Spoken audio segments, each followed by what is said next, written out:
Hypercars JDM Legends $500 beaters. Every car fits into a category. Today we'll go over every single one and their unique personalities. This is every car type explained. Sedans. Sedans are cars people just drive. You got everything from a BMW M3 to a Kia Forte. They're generally just reliable cars with good gas mileage, no extras. Unless of course you're a baller and own like a Rolls-Royce Ghost. When you hear the word car, most people think sedan or SUV. It's the MPC car for real, but there are definitely some top tier picks. You have the Honda Accord for reliability. It'll get you from A to B, no questions asked. Your stock gas guzzling F350 can't do that, buddy. The Toyota Camry will easily last you over 300,000 miles, and of course, it's a sedan. If you're more into performance specs, you have the CT5 Blackwing from Cadillac. With 600 horsepower and a 3.70 to 60, it's really crazy. You're gapping so many cars with that. Sedans are also kinda weird, like with the Toyota Crown. Like, what is this, bro? It literally looks like an egg. People sleep on sedans, but they're chill cars overall. Without them, half of the cars on the road would disappear. Hypercars. Hypercars are cars that only 1% of people will ever buy in their lives. Like, ain't no way people can buy a Koenigsegg CCX. This car is so sick. But back to facts, hypercars are pretty cheap.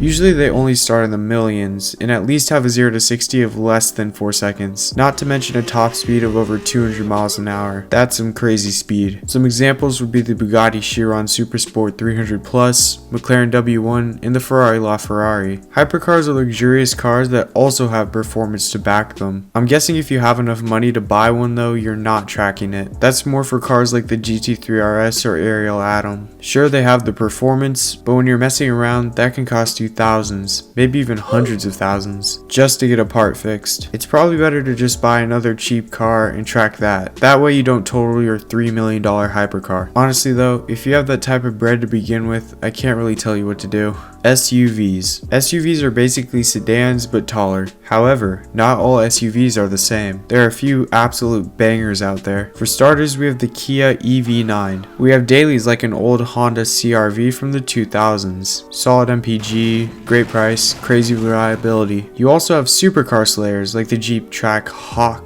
Stock 707 horsepower with a 3.50 to 60 is super fast, and the supercharger is just glorious. SUVs are probably the best cars overall. It's off the ground, so it's technically safer, and they're usually heavier, so impacts from crashes aren't felt as hard. Finally, they can just do more stuff. Manufacturers also produce a large number of these vehicles, compared to like a wagon. If you're even feeling curious, they can off-road while still being luxurious. Only a Land Rover Defender, and the people who buy those don't even off-road them. Minivans. Minivans are so tough. Oh my days. Forget the Dodge Caravan. We got the Kia Carnival. Up to almost 10-second acceleration for no extra costs. Front wheel drive for sporty handling and pure efficiency. Glaze this car in the comments, guys, please. Minivans are not the craziest looking, not the fastest. They just get it done. The type of person driving this is a good parent. They care about their kids' safety. That's a good thing. You can fit 7 people, a Costco run, and a dog in here and have room to spare. Is it a fun drive?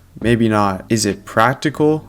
Yeah. Although when you get into one, you're like, sheesh, this is pretty nice. Hatchbacks. These are literally the coolest cars out there. It's the practicality of an SUV with the fun aspect of a sports car. They're specifically known for their rally heritage. This is because of the shorter wheelbase, which helps with cornering. They also have improved downforce because of their design. Compared to sedans, it also has more space for things like a roll cage. Thanks for letting me cook for a second. A couple of the most popular hatchbacks are the Subaru Impreza WRX, and of course the Volkswagen Golf. The Golf has over 37 million units sold. It's one of the top 3 best-selling cars of all time. That's a lot of metal. We don't talk about how much the WRX sold. Let's just say it wasn't as good. The experience you get when driving a hatchback is something you can't get with any other car. Hatchbacks got so much aura for real. They also can have manual transmissions, which makes them so fun to drive. It's like the cherry on top. Wagons. In their prime, wagons were fun, reliable, and zippy. Then they entered a villain arc, and now they're back to being normal. A wagon is basically a sedan with more cargo space, making it more practical. Back in the day, we had the Volvo 200 series and the Subaru Legacy Outback. Now we have the RS7 Avant from Audi, which is personally one of my favorite cars ever. Then you have like the Mercedes AMG E53, which also looks pretty sweet, or the older Subaru Impreza WRX wagon version. With a 0 to 60 of about 6 seconds, it's the same as a 2026 standard Tesla Model Y. Now it doesn't have full self-driving, but who cares about that right now? People love wagons for many reasons, but practicality is obviously the top one. Besides that, they offer a more unique car design compared to all the regular traffic you see every day. Additionally, the low center of gravity helps them handle like a sedan while being as low as a sedan. Pause. Supercars, Lambos, Ferraris, McLarens. These are the best of the best. Usually they mix the luxury of hypercars and the performance of sports cars together. Think Lamborghini Huracan, Porsche GT3 RS, and Aston Martin Vantage. Supercars have unfortunately become clout cars of this generation due to all the 20-year-olds buying them. Now these cars feel like everyday traffic instead of the legends they are. However, the roar from the engines is still incredible. A Ferrari isn't meant to be regular traffic, it's meant to attract huzz. You can't have that performance without losing practicality though. There's like no storage, since rear engines take up a bunch of room, so say goodbye to that. And obviously you get terrible fuel economy. Other than that, at least you can look forward to the price tag. Trucks. Trucks are just massive, especially in America. In other countries, they're a more respectable size. One of the best selling cars of all time is the Ford F-150 with over 40 million models sold. You also have K-trucks, which have become really popular recently. Trucks usually have one purpose, to tow things around. This is thanks to the engines, which have a ton of torque, and because of their axle ratio. I'm not going too deep into that, so let's move on. From Ram TRXs, which are absolutely crazy off-roaders, to goofy Ford Mavericks. There are trucks for everyone. You'll either see them stock, raised into heaven, or slammed to the ground. Sports cars. These are the definition of a midlife crisis mobile. They have the right amount of horsepower, the right amount of speed, and the right amount of fun. They can also be easily upgraded, tuned, and modified to your liking. A manual trans, rear-wheel drive, engine buzzing. That's what makes a true sports car. The Toyota Supra, Nissan 370Z, and BMW M3 CS are a couple examples. Another classic is the Miata. With around 180 horses and light and agile steering, it makes for a highly sought after car. It's not fast at all, but a good sports car doesn't perform the best. It performs where it needs to. Convertibles. Imagine a sports car without a roof. That's what a convertible is. The main benefit of owning a convertible is being able to hear your car, especially if your car is on the quiet side. You also get that wind in your face, the summer breeze. They're kind of impractical though, because the convertible system has to go somewhere. Usually in the trunk, which takes up a decent amount of space. That means no room for groceries, and you gotta get those cookies, bro. And soft tops can often get loud even when closed. The Porsche 911 Carrera Cabriolet is a luxury example, while your classic Miata is a great starter car. I'm not even gonna talk about that one Nissan SUV convertible, bro, cause look at it. Microcars. Think of microcars as small cars with absolutely no horsepower. This includes cars like the Fiat 500 and the Smart Car, which had like 90 horsepower. Like, what is that, bro? Microcars are basically non-existent in the US, but in other parts of the world like Europe, they're very prevalent. They're definitely great commuter cars for sure. Of course, a slight gust of wind will knock them over, but that's part of the fun. Anyways, that's every car type explained. Make sure to drop your thoughts in the comments. Love you guys and see you boys in the next one.